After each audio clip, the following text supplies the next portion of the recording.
Hello everyone, আশা করি প্রত্যেকে ভালো আছেন এবং সুস্থ আছেন। সো ভিউয়ার্স, তো আজকে আমি আপনাদের দেখাবো আপনাদের যে সিম রয়েছে যে সিমটি রয়েছে সেই সিমটি যদি অতিরিক্ত টাকা কেটে নেওয়া হয় তো সেই অফারটি আপনারা কীভাবে বন্ধ করবেন যেকোনো সিমে, তাই এই নিয়ে আজকে আমাদের ভিডিওটি। সো ভিউয়ার্স, তো আমরা 20 টাকা, 30 টাকা, 50 টাকা, 100 টাকা ইউজ করার পরে কিছুক্ষণ পর দেখি আমাদের সিম থেকে টাকা কেটে নিয়ে টাকা কেটে নিয়ে যাচ্ছে।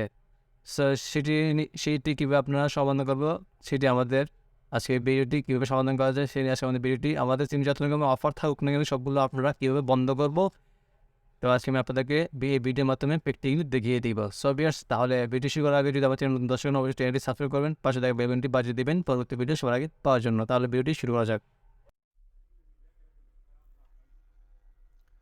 সো এখান থেকে আমরা আমাদের মোবাইল ডায়াল প্যাডে চলে আসবো। আসার পরে এখান থেকে আমরা ডায়াল করবো *121*4#, এরপর আমাদের সিমটি সিলেক্টেড করে দিব।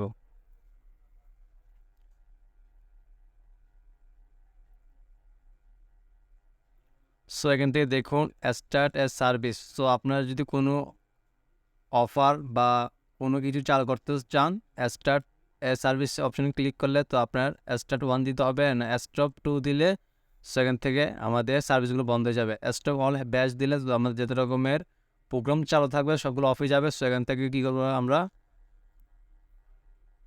স্টার্ট 3 দিয়ে সেন অপশন আমরা ক্লিক করে দিব। সো আমাদের সিমে যত রকমের অফার থাকুক না কেন সবগুলো বন্ধ হয়ে যাবে। সো বেশ, বর্তমানে আপনার কোনো সার্ভিস চালু নেই। সো এখান থেকে আমার যে এয়ারটেল সিম রয়েছে সেই এয়ারটেল সিমে কোনো অফার চালু নেই এবং সার্ভিস চালু নেই। তো আমরা খুব সহজেই বুঝে গেলাম যে আমাদের মোবাইল ফোনের যে সিমটি রয়েছে সেই সিমটিতে বর্তমানে কোনো ব্যাস অথবা সার্ভিস চালু নেই। সো ভিউয়ার্স, আপনারা এভাবে করে আপনাদের সিমে চালু করতে ব্যাস যদি চালু থাকে তো আপনারা অফ করে দিতে পারবেন খুব সহজেই। সো ভিউয়ার্স, আজকে ছিল ভিডিওটি। আপনারা আপনাদের যে সিম যে অতিরিক্ত টাকা কাটে সেটি কাটা বন্ধ করে দিতে পারবেন এই অফারটি, এই কোডটি ডায়াল করে মাধ্যমে। তো ভিডিও যদি ভালো লাগে অবশ্যই চ্যানেলটি সাবস্ক্রাইব করবেন, পাশে থেকে বেল আইকনটি বাজিয়ে দিবেন পরবর্তী ভিডিও সবার আগে পাওয়ার জন্য। সবাই সুস্থ থাকবেন, ভালো থাকবেন, আল্লাহ হাফেজ।